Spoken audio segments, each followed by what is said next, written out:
You're free from the narcissist. So why does your heart still hurt? If you're here, there's a strong chance you've lived inside a narcissistic dynamic, perhaps when you're still in, or one you escaped but haven't fully shaken. For some people, leaving simply isn't possible right now.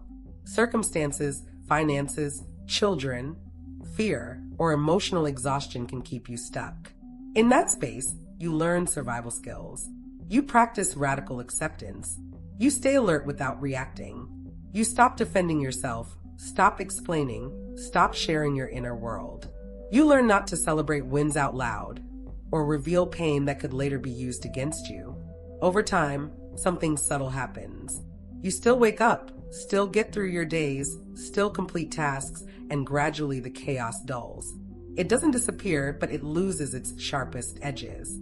You understand the pattern now, and because you understand it, the confusion lessens.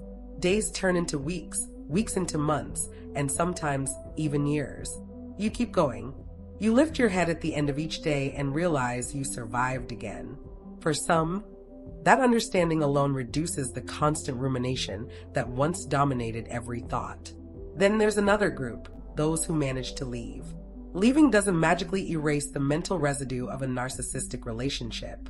The breakup itself is often messy, destabilizing, and emotionally loud. Even after separation, thoughts still intrude. Memories replay. Questions linger. But alongside that noise, something else appears: relief.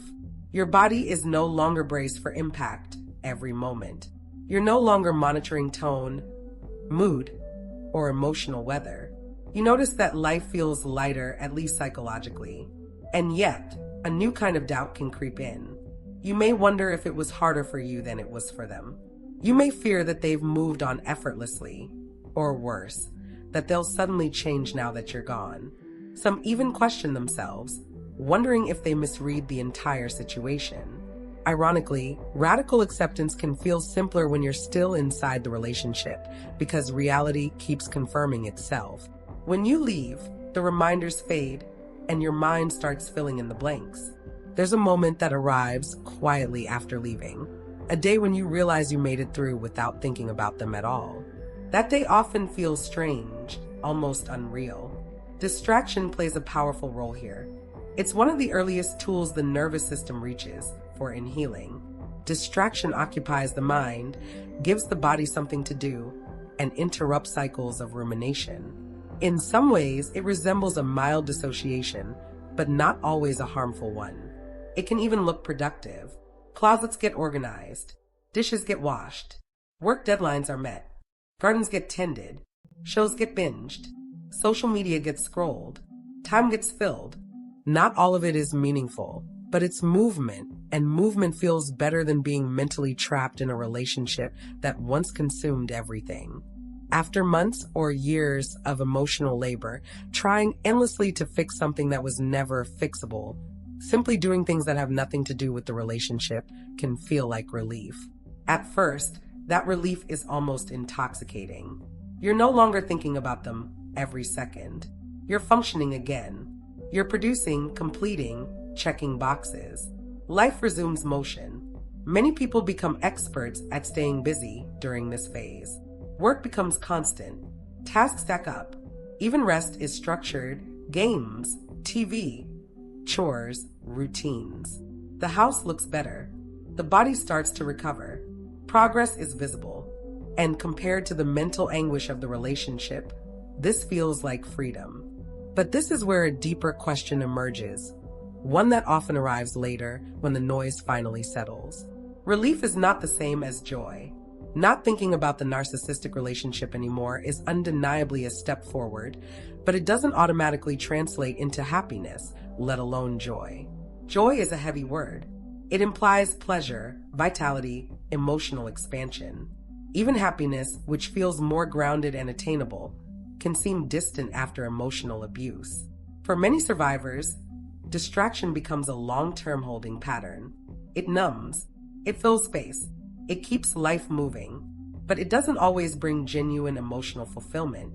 When someone has lived for years in emotional survival mode, joy can feel abstract, almost mythical. It's something you remember existing once, or believe exists for other people. It can feel like a distant object you can barely make out, let alone reach. Distraction may keep you afloat, and sometimes that's exactly what's needed. But over time, many survivors realize that staying busy isn't the same as feeling alive.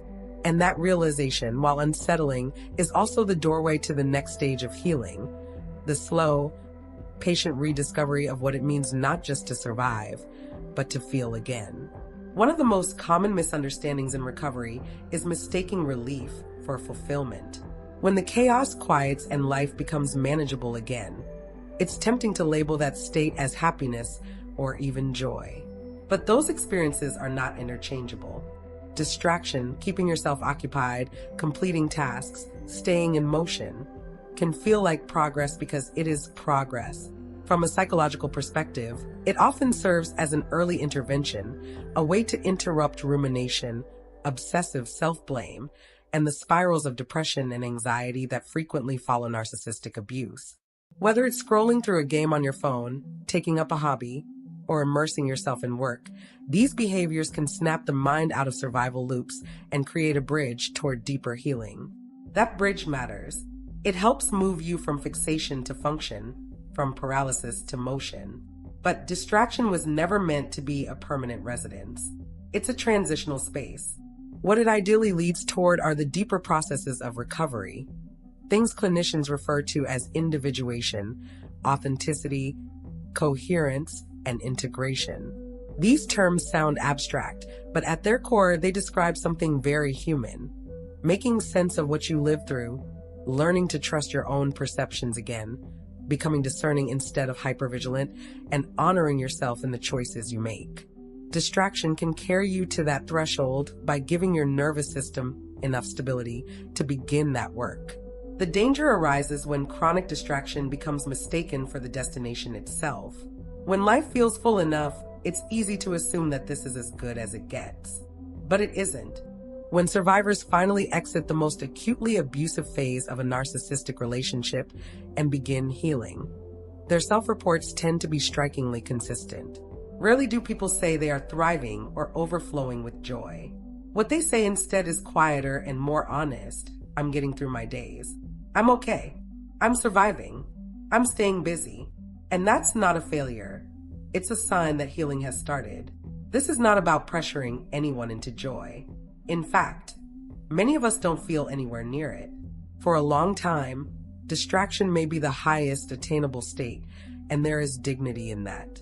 There is pride in reaching the end of the day, turning down the lights, and realizing you filled another 24 hours without collapsing under the weight of the past. The purpose of this reflection isn't to diminish distraction, but to reframe it. Distraction is a bridge, a means, not an end. As recovery unfolds, something subtle begins to change. The activities that once merely filled time start to carry meaning. The same actions that once numbed the pain may begin to reconnect you to purpose, identity, and eventually even pleasure. You'll recognize the shift not because life suddenly feels euphoric, but because it feels alive in a different way. There is a qualitative difference between being occupied and being engaged, between passing time and inhabiting it. Of course, healing is never linear.